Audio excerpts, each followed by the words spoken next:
I'm Gail Warner. I'm an interviewer for the Rodeo Historical Society. It is November 11th, 2023, and I am here with Tim Endsley, the son of Don Endsley, who has passed away, but he is being inducted into the Rodeo Hall of Fame here at the National Cowboy and Western Heritage Museum. Welcome. Thank you. When was Don born? 1948. 1948, and where was he born? And I'm not exactly sure exactly what town he was born in. He grew up in a little town called Drasco, Arkansas. I think that's where he was born. Yeah. Who were his parents, your grandparents? Tell me about them. Delbert and Jemay Endsley. They were my dad's mom. Jemay worked at the public school there.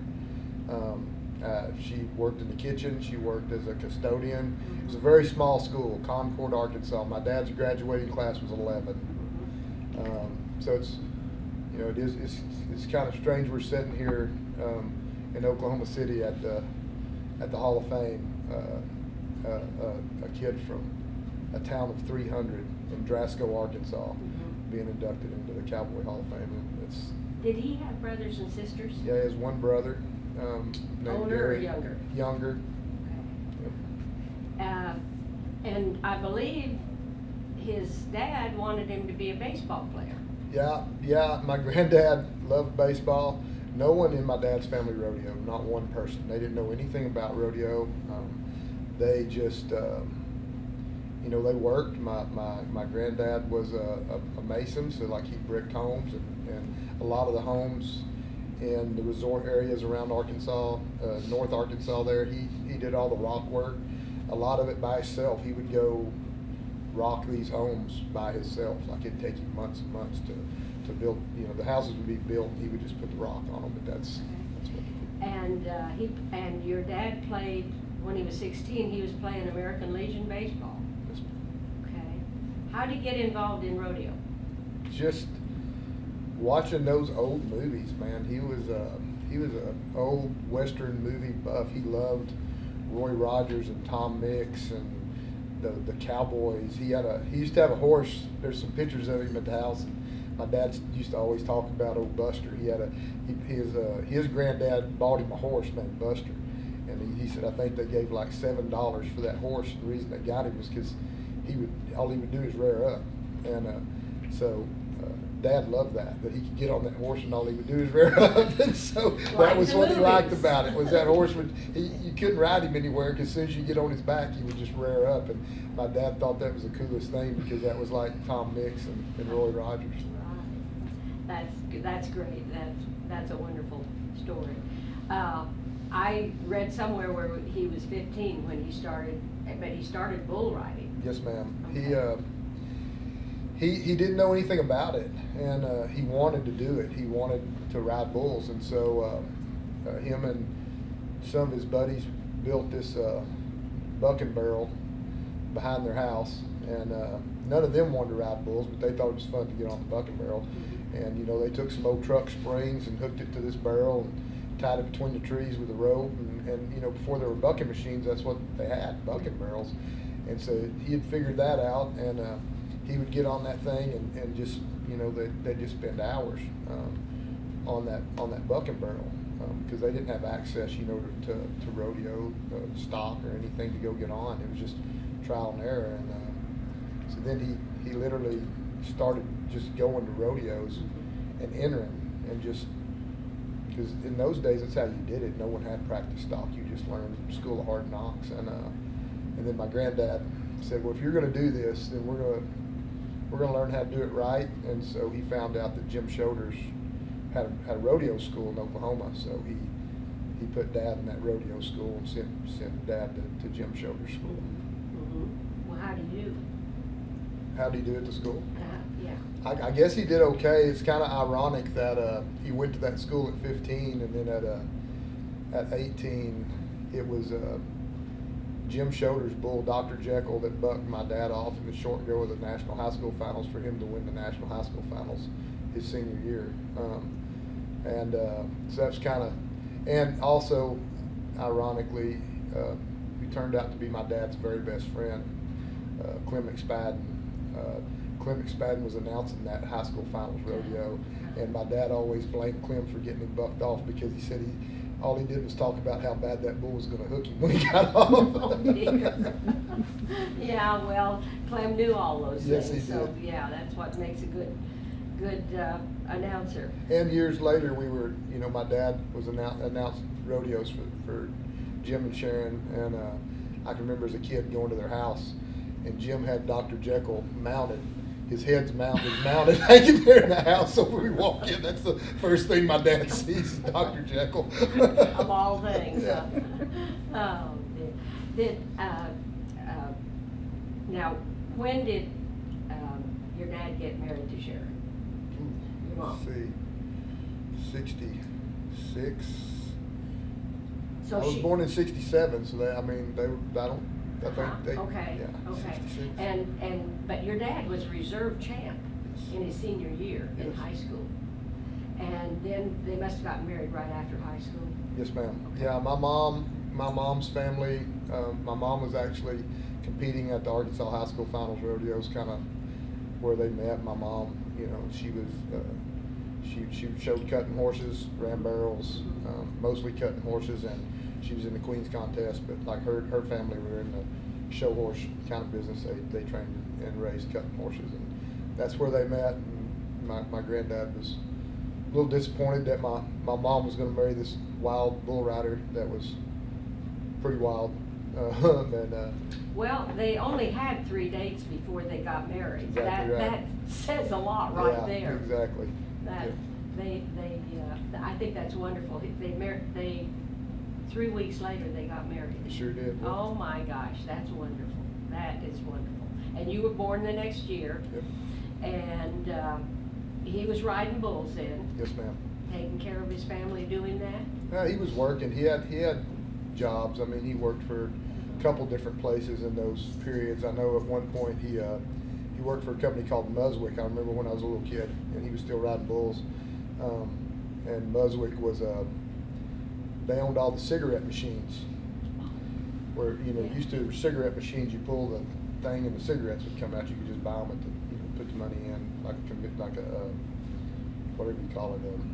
Vending. Yeah, vending machine. And so my dad had a job. He went around and filled up those those cigarette machines for Muswick, and that's how he made his money to go rodeo on the weekends, was to fill up those vending machines. And then kind of crazy, I heard Benny talking earlier about the guys working out and stuff now. My dad didn't drink.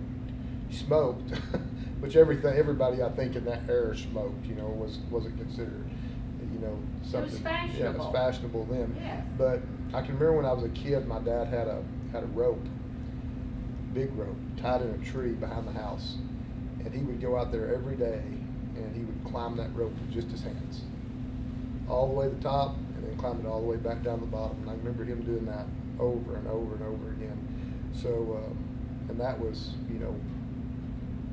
shoot, in the early 70s, Mhm. and he would just, that was his workout. Like, he didn't do anything else Yeah, to get he was prepared. part of that era. Yeah, Mhm. Yeah, and he was pretty stylish. There's pictures of him, Oh, yeah. riding bulls.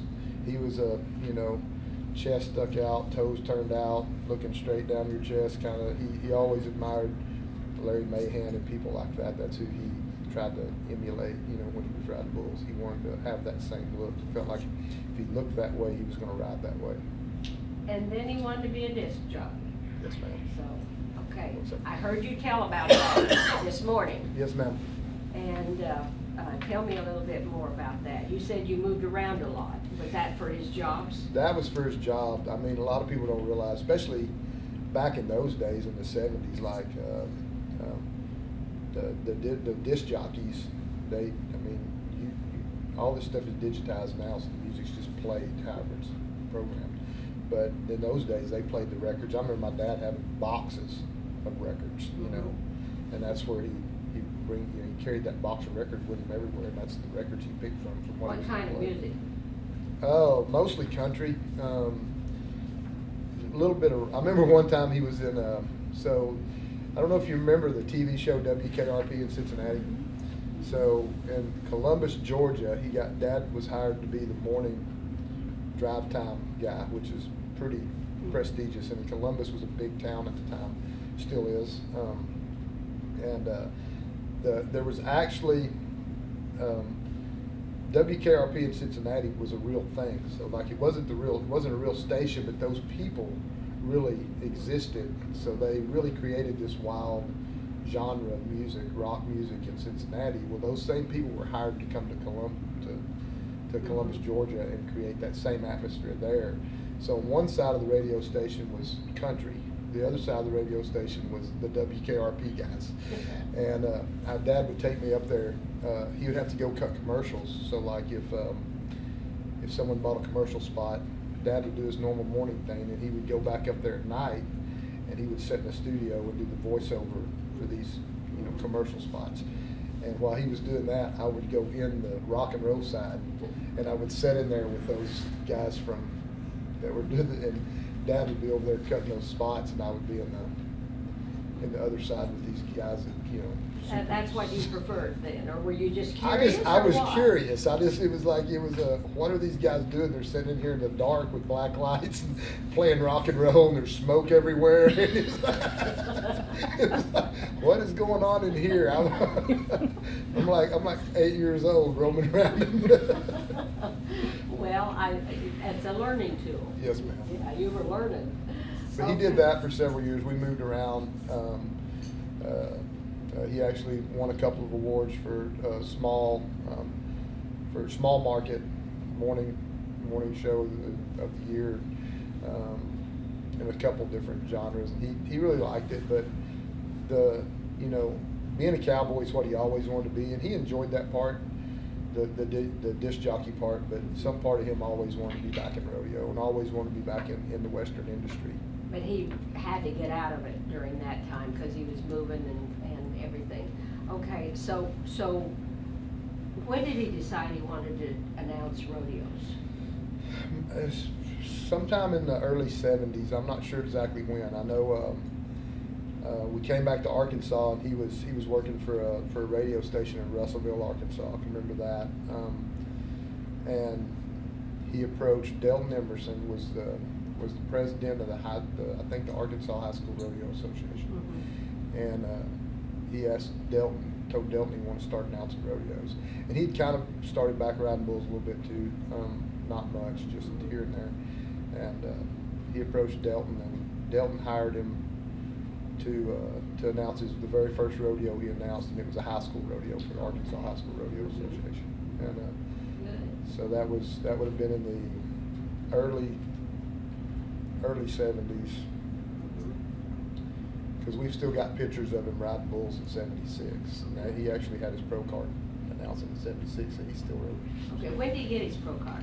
'76. '76 then, okay. So from, I'd say, '73 till '76, he announced a lot of amateur rodeos, IPRA rodeos, and kind of started honing his skills, and then actually John McBeth hired him to do his very first pro rodeo, which was Burton, Kansas, John's hometown rodeo. Now, I've got here his first announcing was Duluth, Minnesota. Is that not right? I don't know, maybe it might have been. I was pretty sure that John McBeth told me that he hired Dad for his first. Well, yeah, I heard that. I read that too. Wait a minute. Let me see.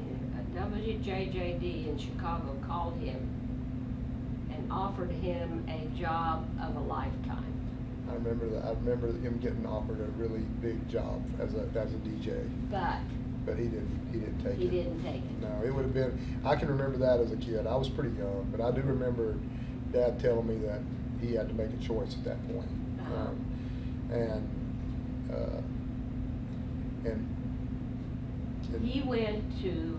I've got here. He went with Del Hall to the Rafter Age Rodeo. They went to the PRCA convention, which was RCA then. Right. But anyway, he went to it was PRCA then, in Denver, in '76. And that's where he met John McBeth. That's exactly. Yeah. That's and where he was hired for Burton, Kansas. Yes, ma'am. Okay. And then who hired him next? Dale actually wanted him to get his pro card riding bulls. Oh, okay. Dale told him, he said, you ride bulls good enough to go to the finals. And Dad was not, Dad had never really been hurt riding bulls, you know, just beat up a little bit. And I think all his buddies had started getting hurt pretty good. And I think he saw that, like, you know, I could still be part of rodeo, and I can and not get hurt. Yeah, and I can get he always told me, he said, you know, the announcer gets a guaranteed check every time he goes to rodeos. Right, Yeah. right. So that was true. Just what you said there. I know that Dale was pretty instrumental in Dad going to that first convention and getting his first gig. And then I think it was Barnes Rodeo. Barnes, yeah. There was a story I was going to tell this morning. I was kind of hoping that I had it in my mind that if they asked me to tell something about Dad, it was the story I was going to tell. And it was Well, about tell it now. his first Barnes Rodeo. My dad loved to tell this story. I don't remember it because I was just running around everywhere. But my dad loved to tell this story. It was Leon and Vicki Adams were the contract act. And they had a kid, his name was Juan, that worked for him, traveled with them and helped Leon with the bulls, helped with the acts and everything. Well, Juan would mount out bucking horses. I remember Juan, we were pretty good friends. He was like 18, I was probably, 10. And Juan would mount out bucking horses, for Barnes for $10, a ride when they didn't have enough people to fill the purse. And Dad's first Barnes Rodeo, and Bob was behind the bucking chutes, and last bareback rider, he hollers up the announcer stand, Juan! So Dad says, okay, now shoot number one. He goes, no, Juan. And Dad said, yeah, shoot number one. And we're not sure who the cowboy is, but it's shoot number one. And Bob said, no, it's Juan. And Dad said, yep, we understand that is shoot number one, but we need to know who the cowboy is. And anyone who knows Bob, when he'd get mad, would stutter. And so then Dad said, I can remember looking down there and his face was just as red as it could be, and he couldn't get the words out. He was trying to say, and he said, finally, I just said, how to shoot one, and he said, finally, Bob just turned him out. He said, he kept hollering, one. He said, I thought he meant shoot one. I didn't know. He said, I thought for sure I was fired after that. Oh dear. But he didn't. Bob, I can remember as a kid that going on the tour with Bob's Rodeos. You went to a lot of one-day rodeos, and you really learned the ropes because Bob had the Barnes Rodeo company had a lot of big rodeos, but at the same time, like I can remember pulling up into wheat fields that they had just mowed down, and they'd put up a portable arena in the middle of the wheat field and put up bleachers, and I mean, there's no town. I mean, when we went up there, they said you have to have a camper to go do Barnes's Run because there's no motels most of these places. So we had a camper and a car, and it's almost like the baseball movie, if you build it, they will come. Like, there's no town, and we would put up an arena and plow up a wheat field, and there would be, they'd put up some little, portable stands, and I'm talking about, they'd fill that sun gun up for a one-day rodeo, and I mean, it seemed like it was like the same guys, went every day, and my dad said after that year that he loved the experience of getting to do all of Barnes's rodeos because it was you were somewhere just about every day, and he said that should be a prerequisite for you to get your card in the PRCA as an announcer. You should be required that you have to do Bob's Run for the whole first year. Because it was a lot of one day and load up and leave and go to another one, and him and Bob were always friends after that. That's great. That's a great story. Then what? He went with who after that? So from Bob's Run, Steiner, and I didn't really know the story until Bobby told it at my dad's funeral. So I always knew that Tom Hadley had been Steiner's announcer for years and years and years, and my dad idolized Tom Hadley.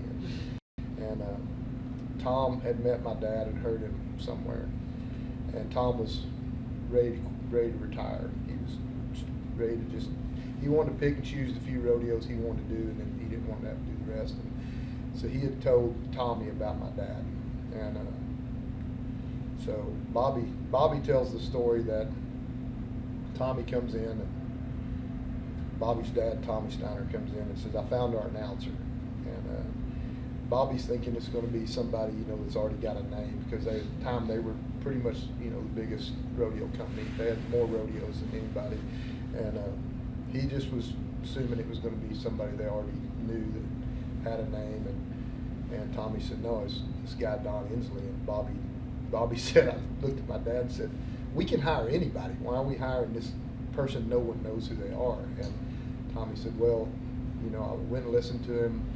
I heard how he, you know, worked the openings, worked the acts, announced the rodeo, and he said, I think he's our guy." And Bobby said, "I was just really disappointed." And he said, you know, 9 years later, when we sold the rodeo company, Don Endsley was still our announcer. He said it was the best decision that his dad ever made. And that, being part of Steiner Rodeo, really, I think after it was a family. So like, we traveled together.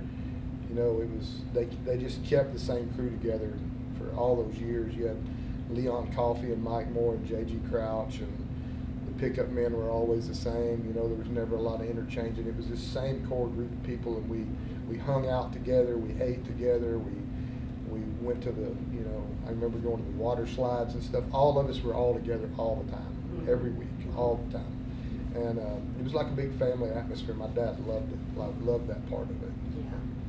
So Well, yeah, Steiners were next. Yeah, that's very comfortable to be able to do that Yes. too. And but you also work for Jim Shoulders. Yep, my dad announced for Jim Shoulders, Crossett, Arkansas, which was kind of cool for my dad because that was a home state rodeo. And at the time, Crossett was Crossett and Fort Smith were probably the two, in Springdale maybe, were the three biggest rodeos in Arkansas. And for my dad to announce Crossett for so many years was really cool. As you know, just a lot of the family would come down to Crossett. Plus, with Steiner, we also had Pine Bluff. So Pine Bluff was also an Arkansas rodeo. So my grandparents would come down, and we were living in Texas at the time. So that was really the only time I got to see a lot of my family and my dad. That was like our family reunion, because we'd invite all of our family to those rodeos. Then he got a big break, like with Chuck Sylvester. That was during the Steiner days, probably the second year. He was announcing Steiner's Rodeos. Chuck Sylvester hired him for Denver, and I can't remember exactly how many years he stayed in Denver. I think 18 maybe, something like that. 18 years at Denver. A lot of that was the thing about Dad that's I think is kind of cool to me when I look back on it. 21 years at Vernon, Texas, 20 years at Jacksonville, 20 years at Weatherford, you know, 18 years at Denver.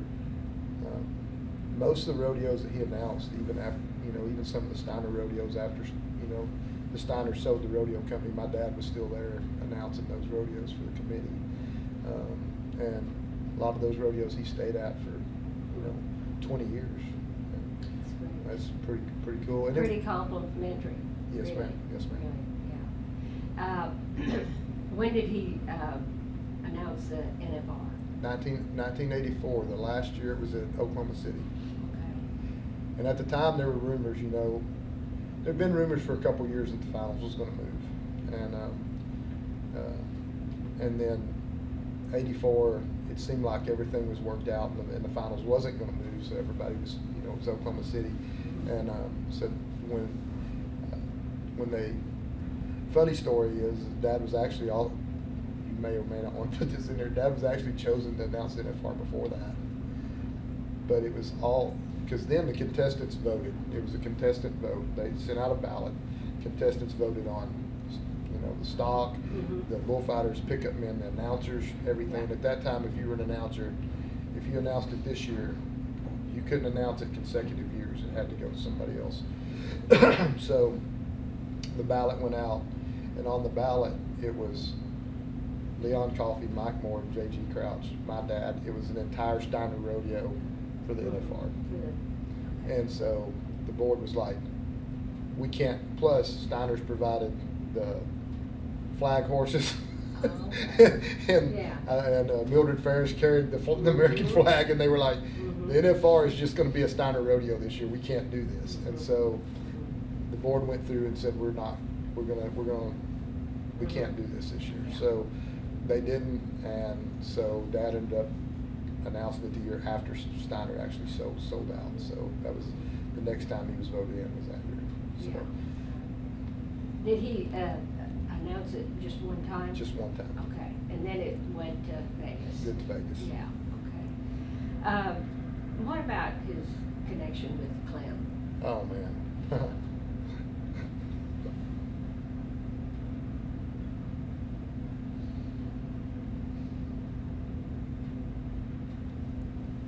Clem must have thought an awful lot of your dad. I'm sorry.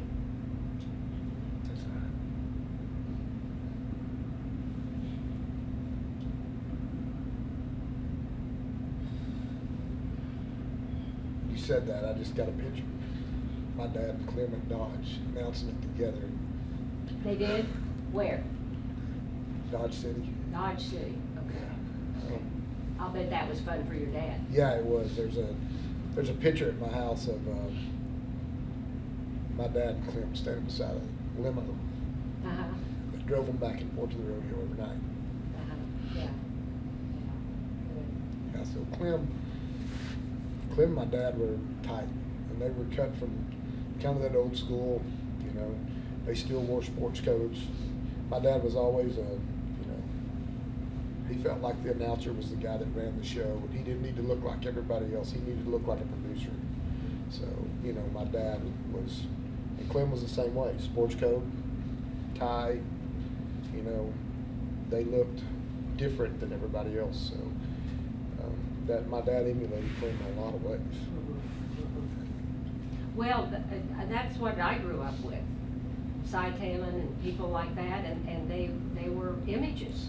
Yeah, it was It's almost like, you know, they set the standard. 100%. My dad always said that the guy behind the microphone sets the tone for the rodeo, the entire rodeo. And one thing Clem and my dad both would say is, you know, a good announcer can make a bad rodeo really good, and a bad announcer can make a really good rodeo really crappy. Mm-hmm. And that's, if you think about it over the years, you know, you can think about rodeos you've been to that were probably pretty good rodeos, but maybe the guy behind the mic was, you know, really, you know, he was just a guy behind the mic. And then you think of some of the smaller rodeos, like even like a Burton, Kansas, that wasn't, you know, a huge rodeo. It was a great community rodeo, filled the stands every night, but you put somebody behind the mic that make the people in the audience feel like they're seeing the greatest thing that they've ever seen in their life, and that was their job. Well, they could influence everybody, not only the audience, but they could influence the riders. Oh yeah, at 100%. I told the story this morning. Probably my best friend in high school and then into college and stuff was a guy named John Elders. John didn't ride bulls very good. I mean, he got on a lot of bulls, and he might ride a really rank one every so often, but we entered Bay City, Texas. I rode calves and John rode bulls. We went to Bay City, and my dad was announcing, and John got it on a dinky little bull. My dad got John Elders a standing ovation for a 67-point bull ride in Bay City, Texas. And John always said that was the only standing ovation he ever got in his life was for a 67-point bull ride. And so yeah, the announcer can influences the entire scope of the rodeo. Plus, you know, if something's going wrong, and we all know that, you know, there can be little things that hold up the rodeo, you've got to have a guy behind the mic. There's no dead air. You know, that's what my dad learned from radio. You know, there's no dead air. You can't have dead air. So you have to have someone up there that can keep things moving, you know, the whole time. And my dad looked up to Clem so much, and Clem, my dad talked every week. But yeah, it was a. Well, that's what you do when you have a mentor, that you stay in touch, and I'm sure Clem learned from your dad too. Yeah, the thing he said that he learned most from Dad was the way Dad appreciated acts, and Dad felt like rodeo should be an entire package. He felt like the people sitting in the bleachers were there not just to see a world champion cowboy, they wanted to be entertained, you know. So your everyday average person was there at a rodeo to see cowboys, cowgirls, trick riders, trick ropers, you know. They wanted to be entertained, and he felt like that was their job, was to entertain. And that's what Clem said. He said that my dad could work an act like nobody else could. Take a mediocre act and make it, you know, spectacular. Well, and that's kind of gone by the wayside, Tim. It has. And it's because of the time element. But how important is the time element? Well, you know, that's relevant. You can go to Cheyenne or any of those rodeos. I mean, you go to Cheyenne now, and it's a you know, 2.5, 3 hour rodeo, because they still have all the entertainment going on. There's so much going on for people to see. Because my dad always said, the average person sitting in the stands is not a full-time rodeo fan. They're coming to see the rodeo. They may not know a whole lot about rodeo. He said, when they leave, we want them to be entertained and enjoy the experience and want to come back. And so, you know, it's different at the NFR. You go to the NFR, you have a built-in rodeo crowd. Everyone there knows everybody's name. They know, everyone in the bleachers knows exactly who this guy is that's getting on this bucking horse, exactly probably what the bucking horse is. But if you go to your county rodeo, any rodeo anywhere in the United States, it's their yearly event. They go, they want to be entertained fully. They want to watch cowboys, cowgirls. They want to see acts. They want to see trick riders and trick ropers, and they want to be entertained. They want Western entertainment. How many times have people said that they may not remember the competitor's name, but they remember the clown, exactly, or the trick rider? Yeah. I can remember as a little girl. I mean, I saw Tad Lucas as a trick rider, and I thought, what a beautiful woman. Yeah. And just, you know, I mean, I just thought she was wonderful. Yeah, it's that was definitely part of my dad's legacy. I feel like is that he, when rodeo started going in a different direction, I think he got disappointed in a way, because he literally, I know you probably have this in there. He and Clem put on the first. They went and did I guess it was at the convention where the committees and everybody could go to seminars and sit down, and they had people come in and talk to them about how to better their rodeo, and that was Clem and Dad did that. And Dad would tell the committees, you know, promote your rodeo as Western entertainment, and you will always have crowds. And that was the key, you know, as far as Dad was concerned, was Western entertainment was going to keep the rodeo industry and the Western industry alive. I think it goes hand in hand. I think he did too. I've got here Houston had a problem. Yep.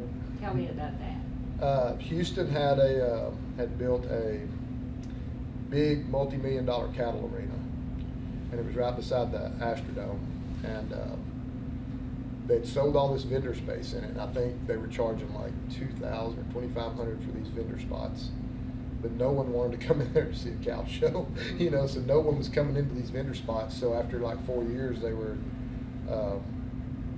we got to do something, or we're going to lose all these vendors. And so they had this little arena. They approached Dad and said, could you put together something that we could do for a free show every night in this little arena? And so Dad said the best thing to do would be do like a little mini Wild West show. So, you know, he contacted Leon Adams and, you know, different people he had worked with over the years. Him and my mom put this whole thing together, my mom Sharon, and they contacted different people they'd worked with over the years that had really good contract acts, and they wanted a 30-minute free show.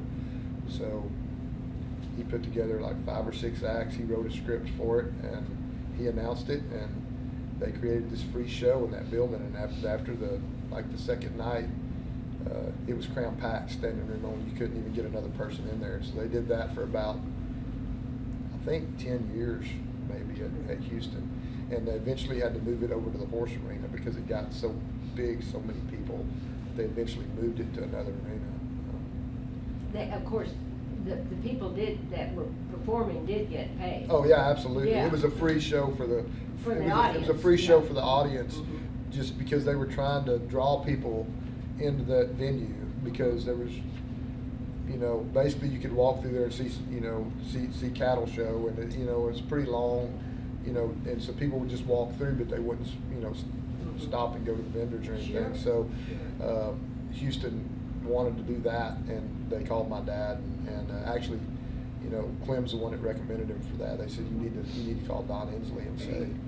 Well, then, is that what got your dad into the opening acts at the finals then? Actually, from that it went to the Great American Wild West show. My dad did that at Houston, so Okay. then all of a sudden Denver, Dad wasn't announcing Denver at the time anymore, and Chuck Sylvester called Dad and said, "Hey, we've got this huge horse arena over here, and we think we could do something like you're doing at Houston there, only bigger." And Dad said, "Let's do it bigger." So they created the Great American Wild West show, which was a full 90-minute show, standalone by itself. Was it a nighttime show or a daytime? Oh, it was indoors, so it was anytime. Oh. Nighttime. It was nighttime at Denver, so we actually Okay. had the show at Denver at the exact same time the rodeo was going on. I see. So they were across the street in the old Coliseum. Mhm. We were in the new horse barn, the Okay. horse Coliseum on the other side. I think it's seated about maybe 5,000 or 6,000, and we put together a full 90-minute show. There were 300 lighting cues. There were almost 200 music cues. There were 80 people, whole herd of longhorns, buffalo, full troop of Indian dancers. It was A lot for their money. just like Buffalo Bill's Wild West show. In fact, we were the only show ever endorsed by the Buffalo Bill Historical Society. They endorsed our show. Okay. They then- came every year. Okay, so you did that how long? Oh man, 20. We did Denver for 17 years. 17 years. And Were you doing Houston and for Denver a long at the time, same Houston time? and Denver at the same time, and then Dad wanted to do the full show at Houston, and they didn't want to do it. And at that point, the 90-minute show was so much bigger and was so much more spectacular. It was just it was kind of a deal at that point where he didn't want to put his name on anything that wasn't fully produced like we were doing the other show. Mhm. And so we were, the Ohio State Fair, the 16 performances at the Minnesota State Fair, 90 performances at the Texas State Fair, Texas, 96 performances at the LA County Fair. Wow. Yeah, Yakima, Was that Washington. 2 a day then? 90? at- Was that 2 a day? Some days 3 a day, and at California. Wow. At California on Saturday and Sunday we did 4 shows a day. Now those weren't the full 90-minute shows; they were 45-minute shows at those. But like Minnesota, Ohio, those were all full 90-minute shows, stagecoaches and the whole deal. But at the 90 perf shows were all 45-minute shows. So we basically took the best parts of our 90-minute show, cut it down to 45 minutes, and put it there.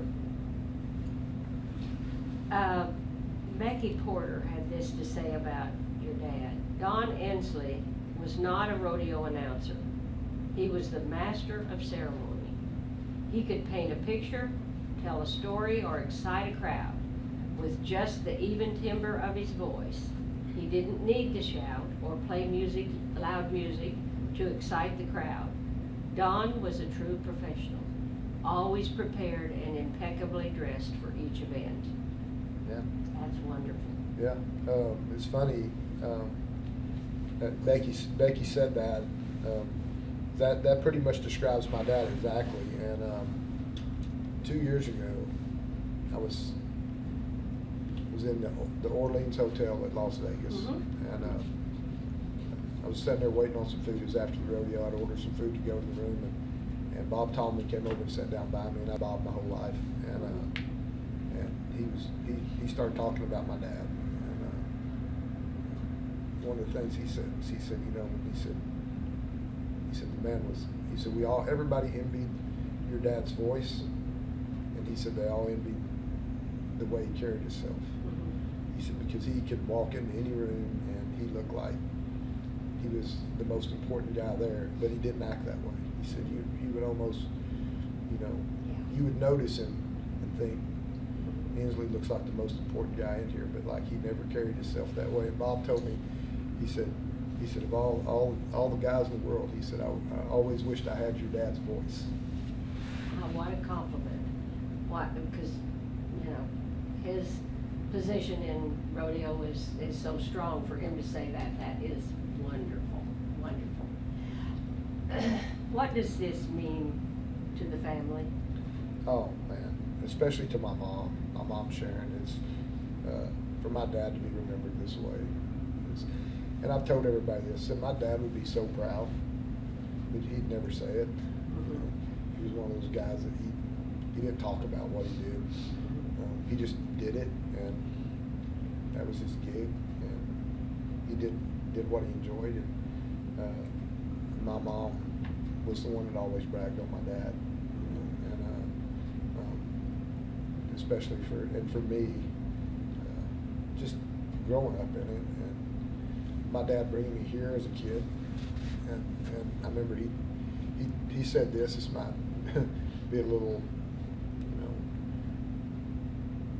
I don't know, but he told me, he said, when he brought me here as a kid, he said, this is the Hall of Fame.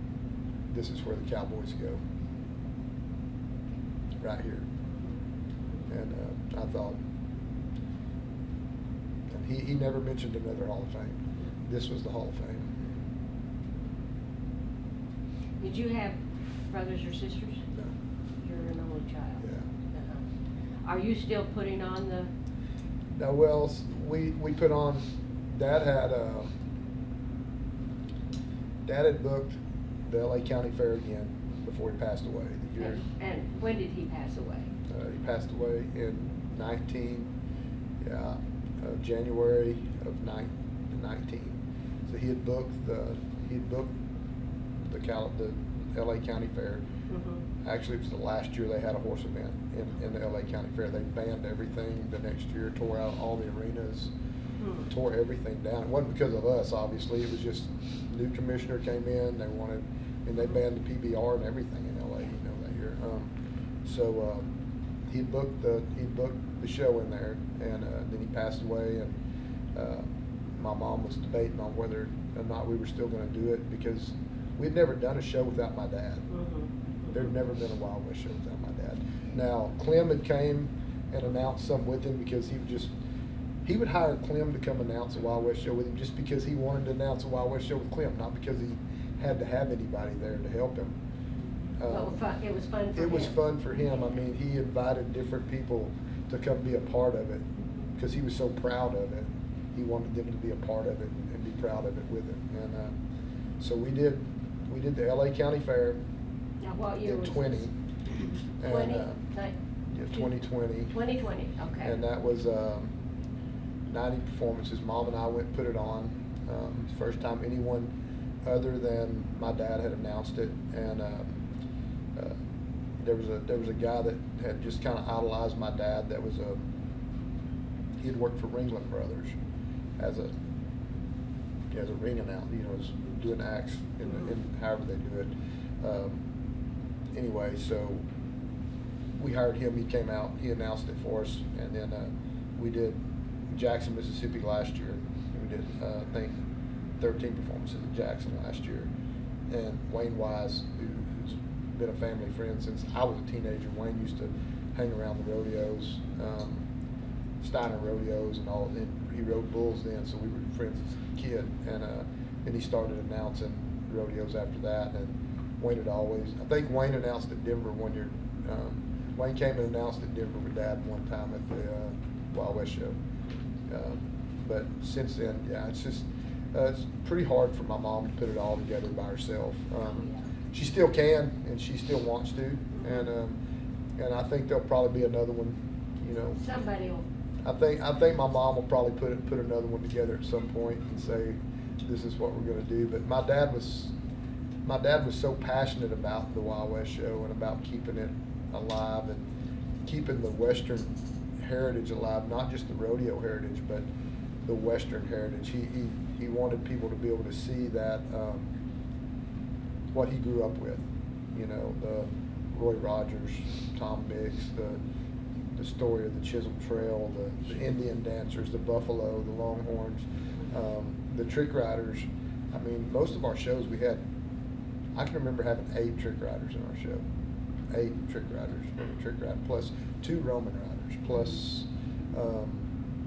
J.W. Stoker and Rich Gratney horse catching side by side, one on one side of the arena, one on the other, doing horse catches. I mean, it was just anything my dad could imagine that he had seen in the past or anything he could come up with. It was, I want people to see this.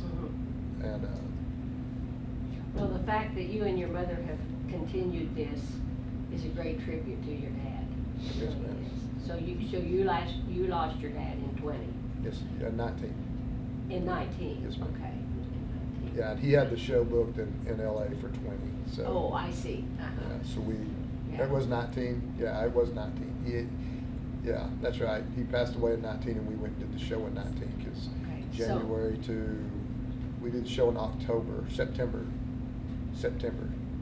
So yeah, he passed away that year. We did the show the same year. What are you doing So I own a production company. I rodeoed for a living for 24 years. there? I mean, what else was a kid that grew up in rodeo going to do besides rodeo? What events? I roped calves. Never made the finals. Rodeo, had my card, went to a jillion PRCA rodeos, a lot of amateur rodeos, but I made my primary living roping calves, and I always tell everybody I rope just good enough not to have to get a job. A real job. A real job, yeah. And then after that, I guess I have that production in my blood because I didn't really know what I was going to do after rodeo, so I bought a camera and started filming stuff. Knocked around filming for the Outdoor Channel and Sportsman's Channel for a couple of years, and was pretty much ready to just not do this anymore, not film anymore. It was, it was a pretty tough gig being a freelance videographer, and I was ready to quit. And Mary Jane Carpenter at Resistol and Ricky Boland at Resistol, who I've known my entire life, they talked to me we went to Ring Rally at Weatherford at Steiner's Ranch just to hang out. We weren't even there filming. We just went to hang out and visit old friends. And they approached me there about doing a commercial for them for Resistol. And Did you do those good pictures of the Steiners for? No, that was Resistol? before me. That was before me. Before you. That was the guys that were there right before me, and so we did a commercial for them that year for the NFR with Trevor Brazil and Tristan Brazil, and we filmed it in. Yeah, I remember that one too. And so we filmed that, and then it was like I went from literally going to find something else to do because wasn't sure I was going to make it in the video world to now we pretty much do it was just all work. We did 19 short films for them last year. Right. And that's my deal. I like doing the commercial work, but at the same time, I like telling stories because like this year we did a whole series on. We called it Rookie Rewind, is what Mary Jane called it, and so we went to a lot of the past Rookie of the Year recipients and interviewed them. So I got to I lived with Roy Cooper my rookie year, and so I got to go sit down with Roy and talk about his rookie year. I got to go sit down with Phil Lyon and talk about his rookie year, winning the rookie. So many different people that I got to go just sit down and tell their story of their first year of rodeo. And it's so surprising how vivid that year still is in their mind. Like Roy talking about he remembers him and Kim Grip walking into the Houston Astrodome for the first time and going, man, this is the biggest place in the world. And he said, I looked at Kim and said, man, Elvis was here last week. Elvis Presley was playing here last week. The King was here, you know. And then you go to the other contrast, which is Phil Line, who is you know, he'd rather talk to you about about hunting coyotes than he would about rodeo. And Phil was like, wasn't even gonna get my card, and somebody brought me an application and said, here, we filled it out for you, you're gonna get your card. He said, I didn't even know I won the rookie till they told me I won it. And he said, I was just tickled. You know, Aren't those stories wonderful? Yeah, it's and so, you know, a lot of that comes from my dad. Of course it does. Yes. My dad was super creative like that. He would come up with some of the stuff, and especially in the Wild West show. Now I'm probably going way too long, I'm sorry.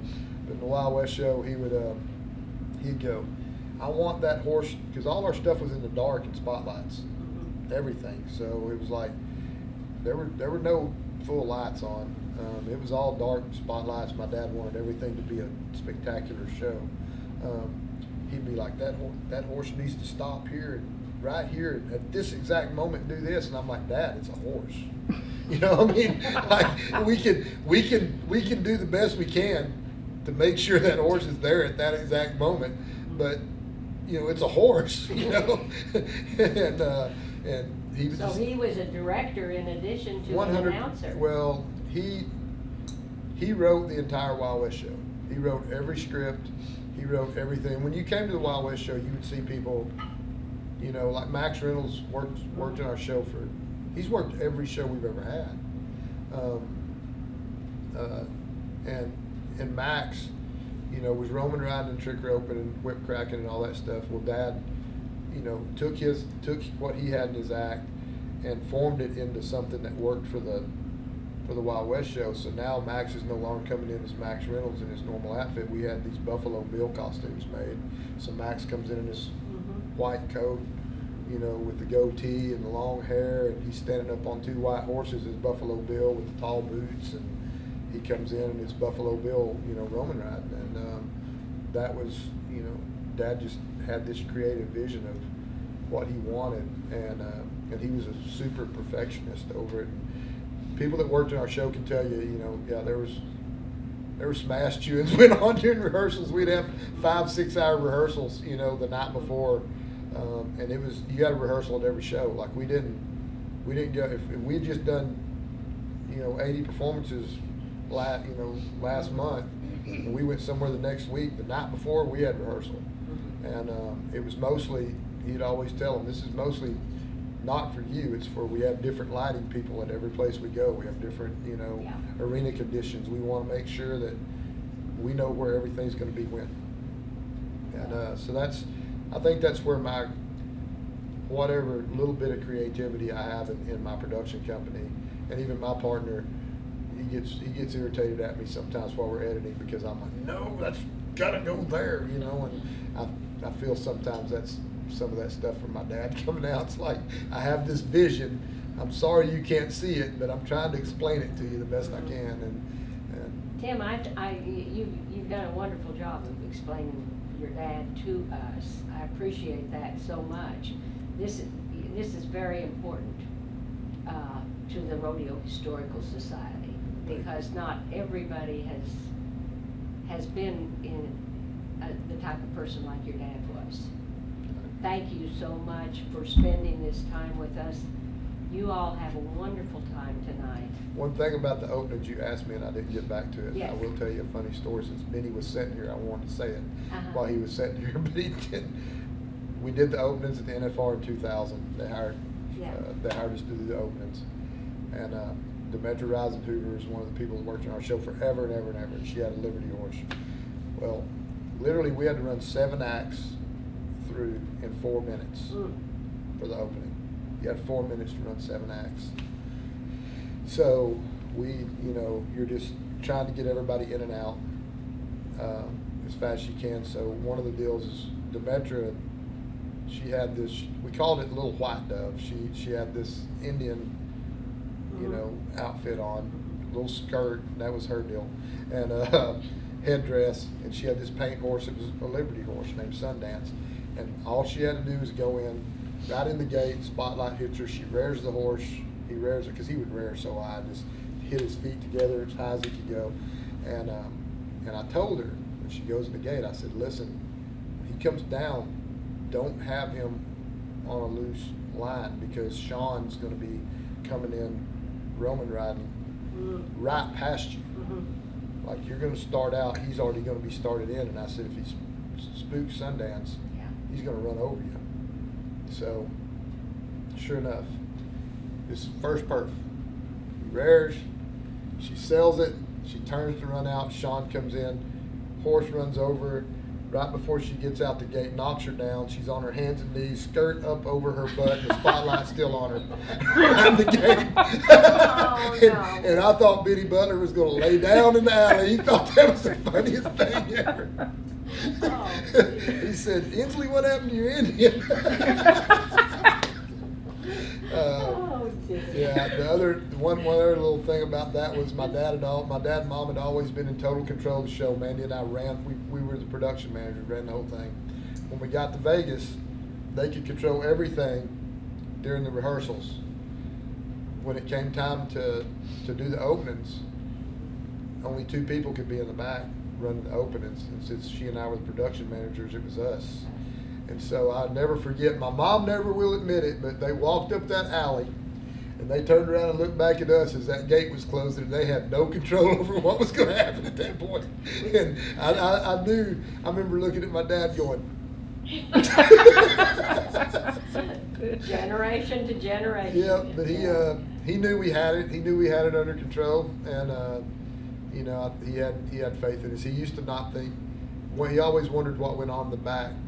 So after shows, he would be like, what happened? Why did this take so long for this to happen? I said, Dad, you have no idea what's going on back there. Like, we've got, you know, saddles being changed, clothes being changed. We've got, you know, horses broke loose. It's supposed to be going in the arena in 5 seconds, you know. You don't know what we do to get people actually in the gate. So we had a guy walk around with a video camera and film all of it. And just film behind the scenes. Yeah. And I took it in there and popped it in and showed him. And from that point on, he never said one more word about what went on. He's like, I know you're going to get something in there when the gate's open. It might not be exactly what I want, but if it's not, I know what happened. But I appreciate you guys so much. Tim, thank you so much for this. This has been a great interview. Yeah, thank you. I appreciate it so much. Tell your mother